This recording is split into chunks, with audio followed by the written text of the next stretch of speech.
John Rambo es el boina verde más peligroso de las fuerzas especiales, entrenado en Fort Bragg para una sola misión: destrucción total y combate directo. Decorado con la Medalla de Honor del Congreso, Rambo sirvió en Vietnam en las operaciones encubiertas más peligrosas de la guerra. Pero ¿qué tan letal era John Rambo en la guerra no convencional?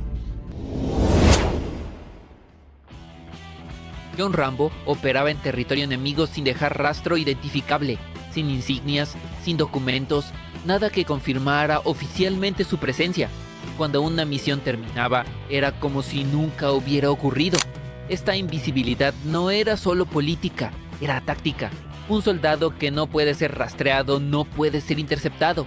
Un operador que no deja rastro obliga al enemigo a defender todo el territorio en lugar de anticipar movimientos específicos. La incertidumbre sobre dónde está Rambo y qué hará después multiplica su impacto psicológico mucho más allá de sus capacidades físicas reales.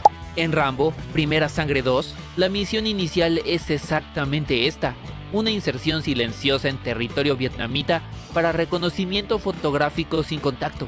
Lo que Rambo hace cuando la misión se complica es improvisar en territorio hostil sin apoyo logístico, usando solo lo que el terreno ofrece. Es el escenario exacto que estos equipos se enfrentaban cuando sus extracciones fallaban. Y créeme que fallaban seguido.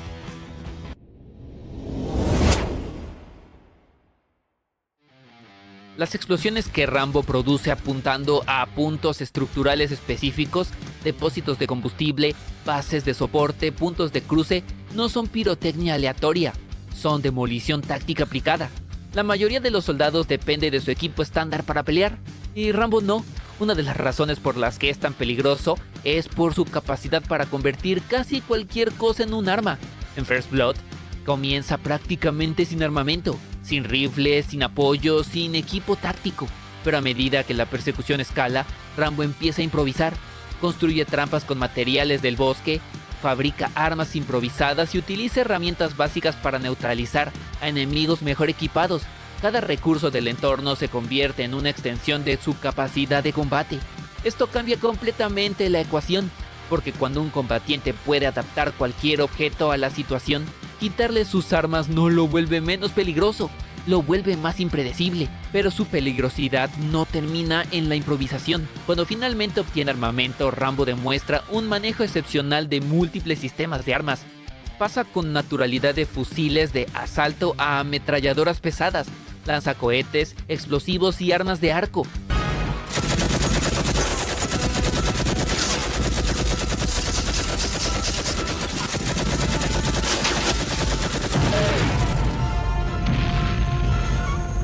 Adaptando cada herramienta al tipo de objetivo que enfrenta.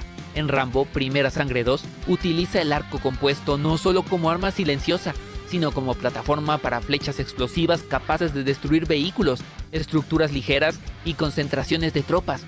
En otras situaciones emplea ametralladoras pesadas o armas capturadas del enemigo con la misma eficacia. Esto revela algo importante: Rambo no depende de un arma específica. Depende de su capacidad para entender cómo funciona cualquier arma y usarla inmediatamente con máxima eficacia. John Rambo no pelea con lo que tiene, pelea con lo que encuentra.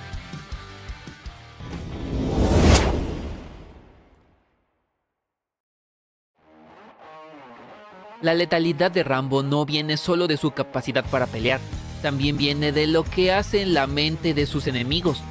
En First Blood, Rambo comienza a romper la confianza de quienes lo persiguen, desarma a los policías, los embosca sin previo aviso, los neutraliza y los deja vivos, pero completamente superados y aterrados. El mensaje es claro: podría matarlos, pero decide no hacerlo. Y a ti también. Allá eres la ley, aquí soy yo. Déjame o te daré una guerra que no olvidarás. Ese tipo de control cambia completamente la percepción del enemigo. De repente, ya no están persiguiendo a un simple fugitivo, están enfrentando a alguien que los está dominando. Cada trampa en el bosque, cada emboscada repentina y cada desaparición en la vegetación aumenta la tensión y el miedo. Los perseguidores empiezan a cometer errores, se mueven con más cautela y pierden la iniciativa. Rambo ya no solo controla el terreno, empieza a controlar la psicología del combate. Este tipo de presión mental es algo que los operadores de Vietnam conocían muy bien, hacer que un enemigo más numeroso se sienta vulnerable, inseguro y constantemente observado. Porque cuando un enemigo comienza a dudar de cada sombra en el bosque, la derrota es inevitable. Rambo utiliza esto intuitivamente en cada película.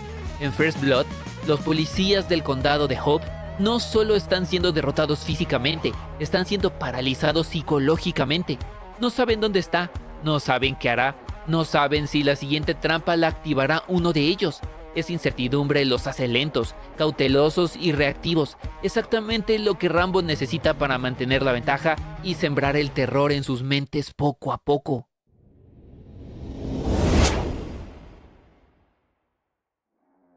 John Rambo operaba a veces durante semanas en territorio completamente hostil, sin comunicación con base, sin reabastecimiento, sin evacuación médica garantizada.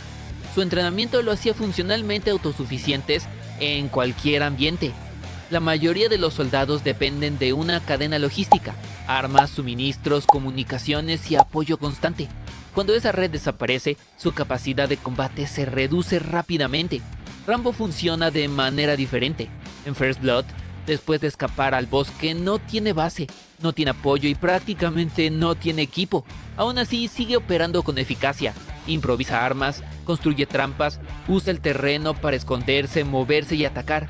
Cada recurso que necesita lo obtiene del entorno. Eso le da una ventaja enorme, porque mientras sus perseguidores dependen de radios, vehículos, equipos de búsqueda y coordinación constante, Rambo solo depende de su entrenamiento y de lo que encuentra a su alrededor. Este nivel de autosuficiencia es precisamente una de las características más importantes de los operadores más letales del mundo. Rambo refleja ser exactamente ese tipo de operador, un hombre que no necesita una base porque él mismo es la misión. Rambo demuestra esto en cada película. La escena en donde se cose la herida en el hombro sin anestesia, usando una aguja improvisada y continúa operando. No es invulnerabilidad de superhéroe, es conocimiento de campo médico básico que todo operador SOG recibía combinado con resistencia al dolor entrenada sistemáticamente. Otro ejemplo aparece cuando cauteriza una herida usando fuego para detener el sangrado antes de seguir combatiendo. Su entrenamiento mental incluye específicamente la gestión del dolor en combate como habilidad operacional. Este tipo de acción, aunque dramática en pantalla, está basada en un principio real de medicina de combate. En situaciones extremas donde no hay equipo médico disponible y detener la hemorragia es la prioridad absoluta.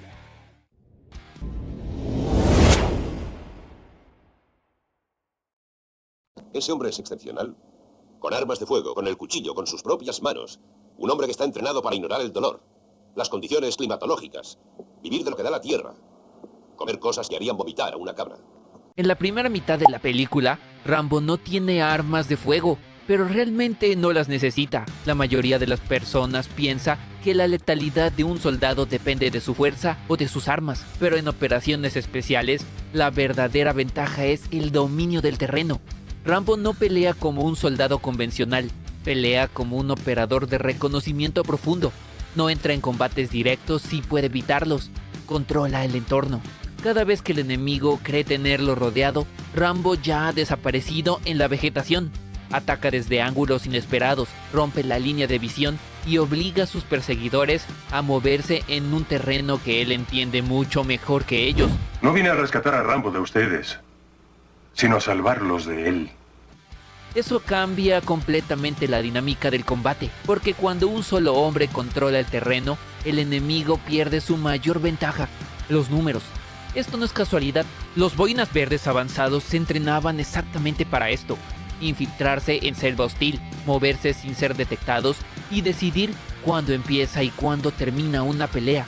Rambo hace lo mismo. Las trampas que construye, los movimientos de evasión y la forma en que desaparece constantemente en la vegetación son tácticas clásicas de ese tipo de guerra.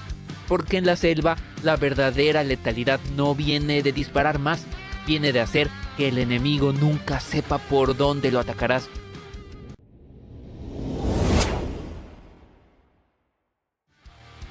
Rambo posee una comprensión intuitiva de la geometría del combate. Sabe exactamente dónde pararse para no ser visto, cómo usar la luz a su favor y cómo predecir el movimiento de su presa. Su mayor peligro es que él decide cuándo y dónde empieza la pelea. En combate real, el espacio no es neutral. Cada árbol, cada roca, cada ángulo de visión y cada fuente de luz crea ventajas o vulnerabilidades. Un operador entrenado entiende cómo manipular esas variables para exponerse lo menos posible mientras obliga al enemigo a moverse hacia posiciones desfavorables. Rambo hace esto constantemente. Se posiciona donde la vegetación rompe la línea de visión de sus perseguidores, donde la pendiente del terreno ralentiza su avance o donde la iluminación convierte a sus enemigos en siluetas visibles mientras él permanece oculto. Esto es geometría aplicada al combate. En Rambo, Primera Sangre, cuando los policías avanzan por el bosque creyendo tenerlo rodeado, Rambo ya ha calculado exactamente desde qué ángulo aparecerá, cuánto tiempo tendrá antes de ser detectado y cuál será su ruta de escape después del contacto. Nada ocurre por accidente. Cada emboscada funciona porque Rambo controla las distancias, los ángulos y los tiempos del enfrentamiento. El enemigo cree que está reaccionando a un evento inesperado, pero en realidad están entrando en una situación que ya fue diseñada por Rambo. Este es el verdadero significado de dominar la geometría del combate, transformar el campo de batalla en un problema espacial donde cada movimiento del enemigo lo acerca más a la derrota. Y cuando un operador controla el espacio, la visibilidad y el momento del ataque, la pelea ya está decidida antes de que el enemigo siquiera dispare. Si te gustó este video, aquí te recomiendo otro de John Wick, explicando qué lo hace el asesino más letal del siglo XXI. Gracias por acompañarme y no olvides apoyarme con tu valioso like y suscribiéndote. Te veo en el siguiente video.